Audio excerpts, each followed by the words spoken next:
એકવાર આ રીતે ખમણ બનાવી લીધા ને તો ઓછા જ પડશે. શું કામ? કારણ કે લારી કરતાં પણ વધારે સારા, પોચા, રૂ જેવા જાળીદાર ખમણ બનાવવા હવે સહેલા છે.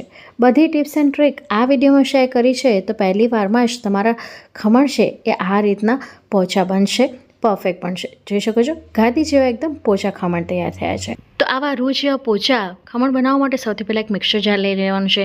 એની અંદર આપણે વજનમાં 250 ગ્રામ જેટલું બેસન નાખીશું. તો અમે ડબલ આસોપાલવ બ્રાન્ડનો જે બેસન આવે છે, જે ફાઇન બેસન હોય છે અને ફરસાણવાળો વાપરતા હોય છે, એનો ઉપયોગ કર્યો છે. હવે જાળી છે એ લાંબા સમય સુધી બની રહે એ માટે કરીને આપણે 1 ટેબલ સ્પૂન ભરીને કોર્નફ્લાવર નાખવાનો છે.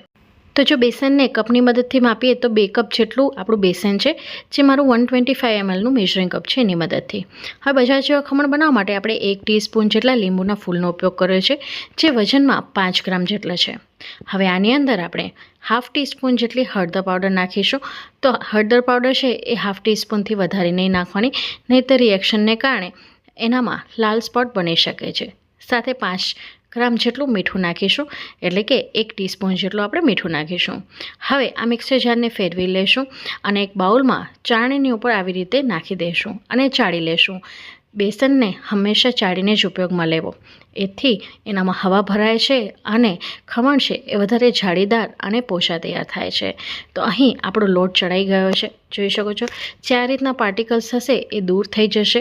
અને હવે આની અંદર આપણે ખાતી વખતે ગળામાં ડચુરો ન વળે ને એ માટે કરીને આ સમયે 2 ટેબલ સ્પૂન જેટલું તેલ નાખીશું. તો હું અત્યારે મગફળીના તેલનો ઉપયોગ કરી રહી છું, તમે કોઈ પણ તેલનો ઉપયોગ કરી શકો છો. હવે આની અંદર જરૂરિયાત મુજબનું પાણી નાખીને આનું આપણે બેટર તૈયાર કરી લેશું. તો બેસનને ચાળીને લેવાથી એકદમ લમ્સ ફ્રી બેટર આપણું તૈયાર થાય છે. જોઈ શકો છો એક જ દિશામાં આપણે ફેટી લીધું છે ને એકદમ લમ્સ ફ્રી બેટર તૈયાર થયું છે. અત્યારે આ મિશ્રણ મને ઘાટું લાગી રહ્યું છે, એટલે હું આની અંદર થોડુંક પાણી ફરી પાછું ઉમેરીશ. તો લગભગ 2 થી 3 ટેબલ સ્પૂન જેટલું પાણી મેં ફરી પાછું નાખ્યું છે. હવે એમએલમાં વાત કરું તો ટોટલ આપણે 150 ml જેટલું અત્યારે આપણે પાણીનો ઉપયોગ કર્યો છે. તો આખી રેસિપીમાં મેં તમને વજનમાં બધી સામગ્રીની ડિટેલ આપી છે. તો જો કપની સહાયતાથી તમને ઇનકન્વિનિયન્ટ લાગતું હોય તો તમે આવી રીતે વજન કરીને પણ વસ્તુઓ લઈ શકો છો. અહીં આપણું લમ્સ ફ્રી બેટર તૈયાર છે. હવે આ બેટરને રેસ્ટ આપવું જરૂરી છે, જેથી બેસન થોડુંક ફૂલી જશે ને એમાં એરેશનની ક્રિયા થશે. તો 30 મિનિટ સુધી સાઈડમાં મૂકી દઈશું. હવે હું આજે આ રીતના મોલ્ડની અંદર ખમણ બનાવવાની છું, તો એને આપણે તેલથી ગ્રીસ કરી લેશું. અહીં વધારે પડતું તેલ નથી લગાડવાનું, નહીંતર નીચેથી જાળીઓ નહીં પડે. તો હવે આને આપણે સાઈડમાં મૂકી દઈશું. 30 મિનિટ થઈ ગઈ છે. બાજુમાં મેં સ્ટીમર ગરમ કરવા માટે મૂકી દીધું છે.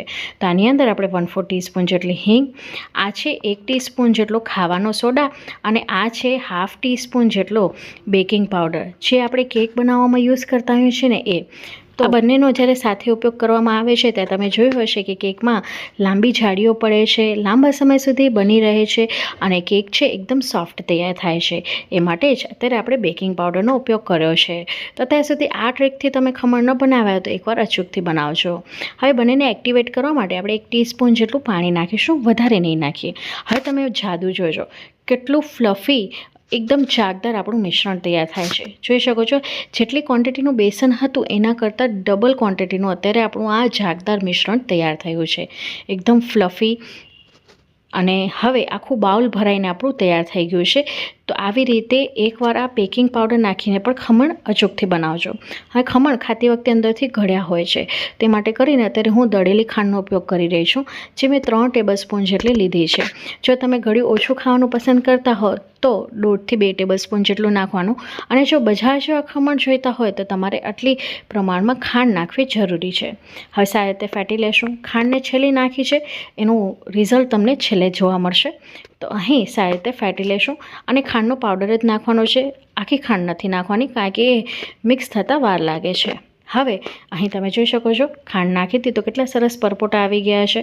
તો હવે વાર ન જોતાં આપણે સ્ટીમરની અંદર મોલ્ડને રાખી દઈશું અને આ બેટરને નાખી દઈશું. જોઈ શકો છો બેટરની અંદર કેટલા બબલ્સ દેખાઈ રહ્યા છે. તો તમે આ રિઝલ્ટ જોઈને જ ખબર પડી જશે કે ભાઈ ખમણ આપણા છે વધારે જાળીદાર અને પોચા તૈયાર થવાના છે.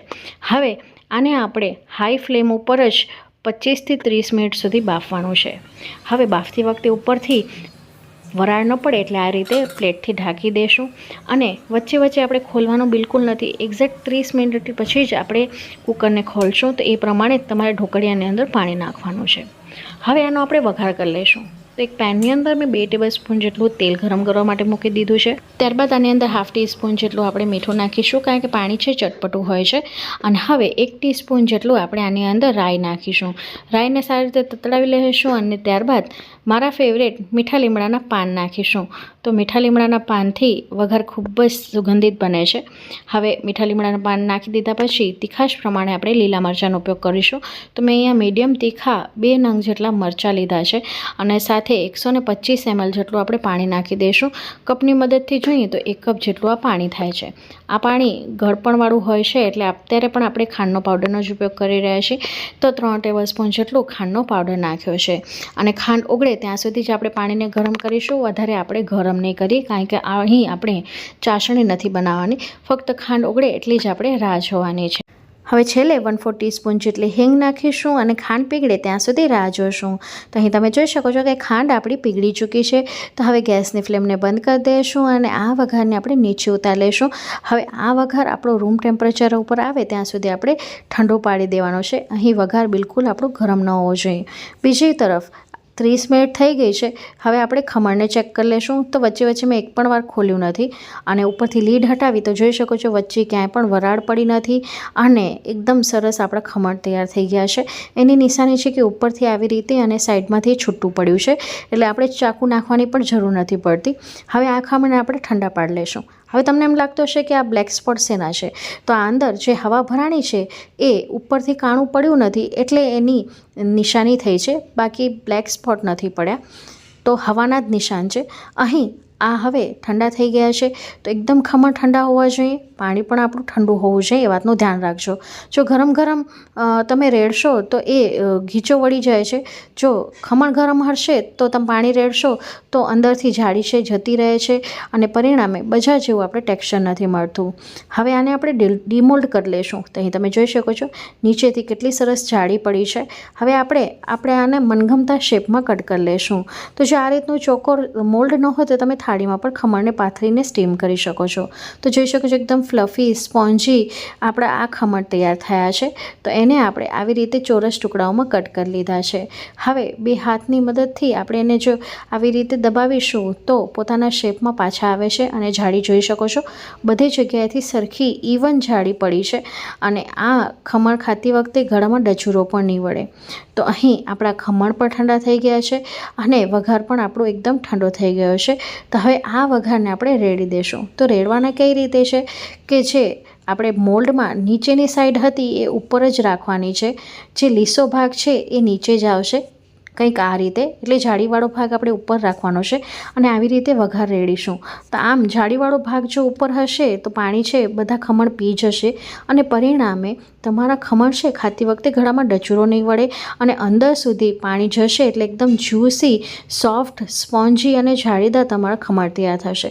આપણે અહીં 125 ml જેટલું પાણી નાખ્યું છે ને, તો 125 ml જેટલું પાણી આ ખમણ પી જાય છે અને જેના પરિણામે ખાતી વખતે ગળામાં ડચુરો નથી વળતા. તો બધો જ વઘાર રેડી દેવાનો છે અને 5 થી 7 મિનિટ સુધી આપણે રાહ જોશું. ત્યારબાદ આપણે આ ખમણને સર્વ કરી શકીએ છીએ. તો અહીં તમે જોઈ શકો છો બધું પાણી નાખી દીધું છે અને બધું પાણી ખમણે પી લીધું છે, કારણ કે આપણે પરફેક્ટ ટેકનિકથી બનાવી છે એટલે જાડી પણ પડી છે ને જાડી એ પાણીને પી જાય છે. હવે તમે જોઈ શકો છો કે 5 થી 7 મિનિટ થઈ ગઈ છે અને એક ખમણને હું કાઢીને બતાવીશ. જોઈ શકો છો છે ને અંદર સુધી પાણી આપણું પહોંચ્યું છે, એટલે એકદમ જે બજારમાં મળે એ રીતના આપણે જ્યુસી ખમણ તૈયાર થયા છે. તો જો આજ સુધી આ રીતે ખમણ ક્યારે ન બનાવ્યા હોય તો એકવાર અચૂકથી બનાવજો અને છેલ્લે કોથમીર નાખીને આપણે ગાર્નિશ કરશું. આજની અમારી મહેનત તમને કોઈ પણ કારણોસર ગમી હોય તો પ્લીઝ મને સપોર્ટ કરજો. તમારા સપોર્ટની મને ખૂબ જ જરૂરિયાત છે. તો હું ફરી મળીશ હજી એક આવી જ નવી રેસિપી સાથે. ત્યાં સુધી આવજો, બાય, ટેક કેર. અને વિડીયો ગમ્યો હોય તો વિડીયોને લાઇક, શેર, ચેનલને સબસ્ક્રાઈબ કરવા વગર ન જજો. અને મારા વિડીયો કયા ગામ, કયા શહેર, કયા ખૂણેથી જોવો છો એ જરૂરથી જણાવજો. એ જાણીને મને ખૂબ જ આનંદ થાય છે કે મારા વિડીયો કયા ગામ, કયા શહેર સુધી પહોંચ્યા છે. તો ચાલો ફરી મળીશ. ત્યાં સુધી આવજો, bye, take care. Thanks for watching.